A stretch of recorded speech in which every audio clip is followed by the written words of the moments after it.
Hi there, it's me again, Antonio D'Amico, and this is D&D with a twist. In this series, I ignore what D&D thing the people in my comments tell me to do next, and just do whatever I feel like doing. I take a class, a race, a monster, anything really, and I give it a new twist. It's like one of those 90s rom-coms where they take the conventionally attractive actress with glasses, and then they take her glasses off, and that's supposed to be the whole makeover. Except in this series, whatever I give a makeover to doesn't look prettier, but just weird. So when I think of elves, I think of... Oh, don't ever get it twisted. Even on my worst day, I'm better than you. I'm better than you. I'm better than you. Okay, hold on. I'm better than you. Still better than you, ho. Elves are the race for middle school girls with glitter fairy stickers and people whose only teen interest was Lord of the Rings.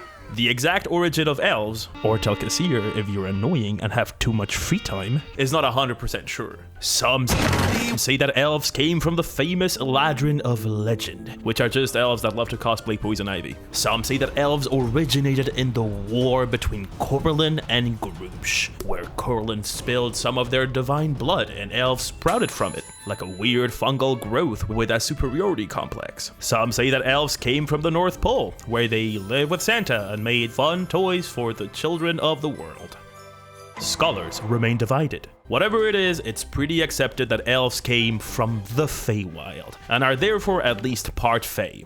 In terms of looks, elves famously invented pointy ears. That's sort of their main distinguishing attribute. They're also said to be thin and have no body hair or facial hair at all. And I choose to believe that this also means no eyebrows because it's funnier that way. They also tend to be shorter than humans, although every single person I know has decided to ignore this part in favor of making elves the 7-foot-tall telephone pole people. In canon, elves are also described as being impossibly beautiful, which is debatable.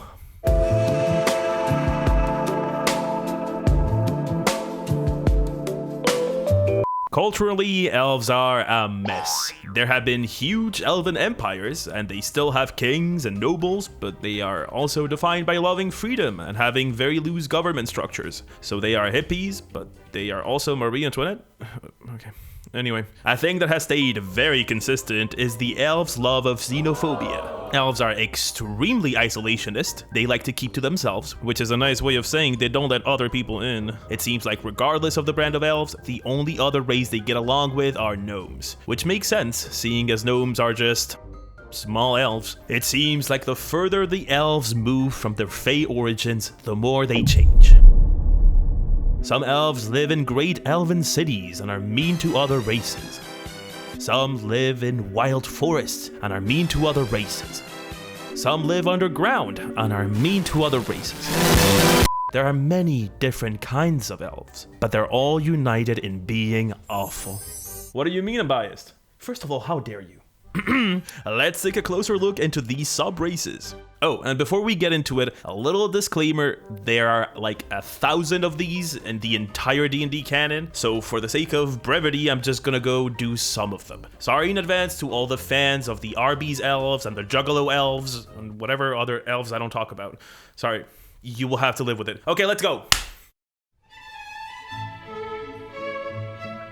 High elves. High elves are the elfiest of elves. Out of all the normal elves, they are the closest to their ancestors in the Feywild. They are also one of the oldest of elf subraces. There are two types of high elves, the sun elves and the moon elves. Very Pokemon of them.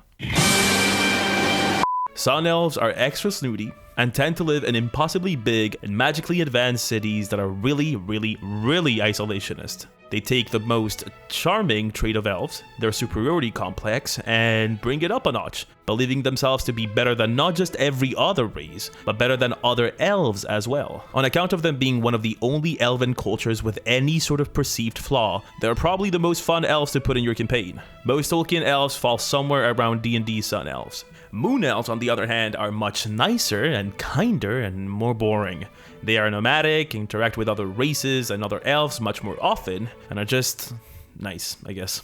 They are impossibly beautiful, closer to the Feywild and their ancestors than other elves, and are good at magic, just like sun elves. Both Sun and Moon Elves share their stat increases, getting a +1 to intelligence, additional cantrips, proficiency in a bunch of weapons regardless of your class, and 1 extra language. They're basically built to be wizards and specifically blade singers, but they would make great artificers. Wood Elves. Wood Elves are closer to the other flavor of elf that Tolkien made. If High Elves are Galadriel and Thranduil, Wood Elves are less noble, but still plenty snooty. Wood Elves are more about communing with nature, protecting the forest, listening to the whispers of the trees, preserving the wisdom of the earth, and yada yada yada. They are the Lorax with a bow. Wood Elves are, of course, distrusting of non-elves, and don't like strangers in their forest. Weirdly similar to Shrek, now that I think about it. Huh? What are you doing in my swamp? They get a +1 to wisdom, are super good at investigation and insight, but not perception, because... okay. And get a bunch of spells that are sorta maybe kinda themed around what elves in movies do. They are basically built to be rangers. Moving on now to the weird cousins we have... Sea Elves. Sea Elves are here so that you can't tell if the piece of art you're looking at is supposed to be a Sea Elf, a Triton, or a Water Genasi. Wanna bet? Okay, pop quiz. Are these Tritons, Water Genasi, or Sea Elves?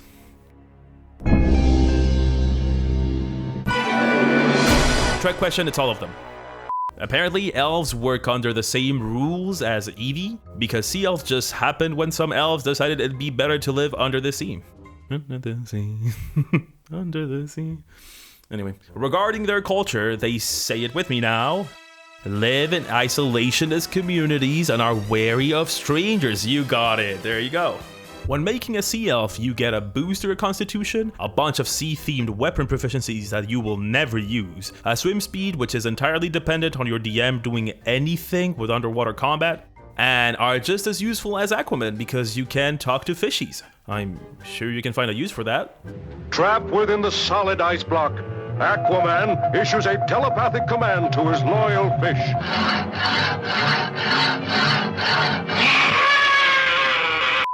The Shadar Kai. Have you ever looked at an elf and said, "This is nice, but I wish it looked a little bit more like Pinhead"? Well, do I have the elf for you. In the elf family reunion, Shadar Kai are the emo cousins, brooding in the corner and not helping to set up the table. Shadar Kai have gray skin, dark hair, or white hair if you want to be special, along with the 5,000 people who are being special over there, and dark spooky eyes without a sclera. Basically, they are the love child of elves and like 90s edgy superhero comics. Shadar Kai happened when some elves got into the Shadowfell, a realm of bad. We don't know for sure how, but it probably involved the Raven Queen picking them up at the curb or something. I don't know. Get ready because this is gonna get edgy. After spending so much time in the Shadowfell, they have nearly lost all emotion, their souls tainted by the darkness, ignoring banalities like morality to pursue their goals, constantly fighting the pull that the curse of the Shadowfell has on their souls. They also love braiding their hair apparently. Putting on some raccoon eyes and playing as Shadar Kai gives you a booster constitution, resistance to necrotic damage, and a really strong teleportability that makes you resistant to all damage for a while. The rogue is the easy fit for the Shadar Kai, but you can honestly play anything. They are strong and versatile enough to do good in any class. And that's it. Those are all the elven subraces. Yep. Not a single one left. Nope. None left. None. Okay, fine, I'll talk about them. God. The Drow.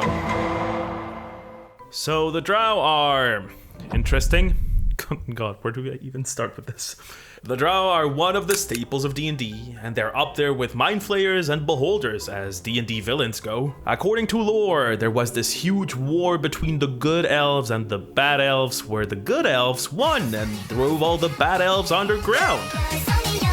Now, all the Drow live in the Underdark, where they do evil things. The Drow are basically a collection of, let's say, problematic tropes used in fantasy, especially in the 70s and 80s. This is all a bit heavy, so for the sake of fun, we're gonna go through them with bingo. So, as you can see, we have a bunch of squares. Great.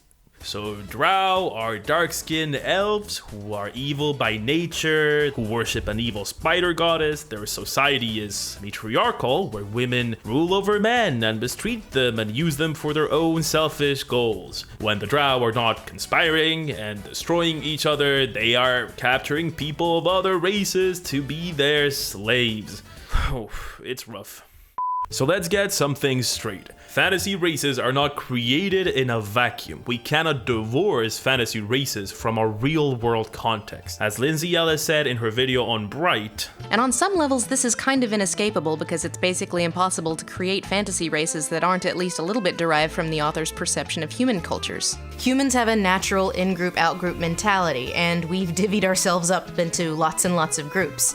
So cultural and racial coding sneaks into stories, intentional or not. In fact, pretending that the Drow are not affected, even unintentionally, by actual real-world racism is not very smart, considering that illustrations like these exist. Like, it's not even just about them being dark-skinned elves, guys. The coding is very obvious. And if the racial angle wasn't there, there are plenty of other tropes that the Drow follow that are not great. Once again, look at our bingo. But props should be given when they are deserved. Drow have changed since their inception. They've been slowly moving away from the evil by nature part of the race and made it more about the influence that the evil goddess Lolth has on them, with the good Drow deity Elistrier, do not correct me on that pronunciation, symbolizing the good Drow. Drizzt, the most popular character in D&D lore, is a good Drow. If you ask me, I think that the Drow as a concept are too far gone, and a big reset of the entire concept would be best. But it seems like D&D is steadily moving away from the most problematic aspects of their canon, and that is good.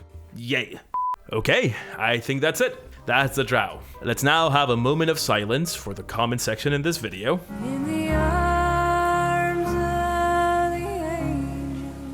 Alright, moving on. We've gone through the elves, some of the racial options for elves, we've talked about their history. How about we give them a new twist?